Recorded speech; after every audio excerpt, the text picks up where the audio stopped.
2026 সালে স্বল্পোন্নত দেশ বা এলডিসি তালিকা থেকে বাংলাদেশের চূড়ান্তভাবে বের হওয়ার কথা।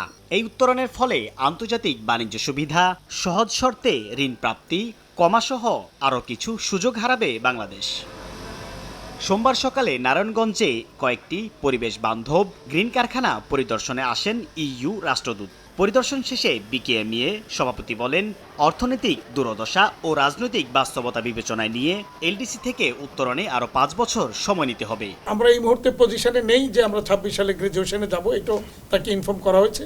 এই ক্ষেত্রে বাংলাদেশ সরকার যদি এটাকে স্থগিত করে বা এক্সটেনশনের দেয়, সেই ক্ষেত্রে তাদের সহযোগিতা আমরা চেয়েছি। এ সময় বিকেএমইএর নির্বাহী সভাপতি বলেন, ইউরোপের বাজারে জিএসপি প্লাস সুবিধা পেতে বাংলাদেশকে কিছু আইনি সংশোধন করতে হবে।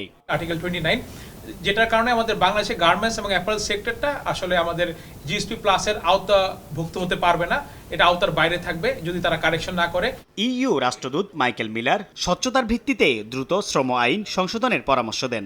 Stakeholders here in the industry and the government of Bangladesh actually do a huge amount of work now, which starts with a comprehensive revision of the Bangladesh Labour Act, which we hope to see in the very near future, and we also encourage full transparency vis-à-vis the European Union in this regard. LDC থেকে উত্তরণের পরও বাংলাদেশের সাথে বাণিজ্যিক সম্পর্ক অটুট রাখার আশ্বাসও দেন ইউরোপীয় ইউনিয়নের রাষ্ট্রদূত। সাইফুল ইসলাম, সময় সংবাদ, ঢাকা।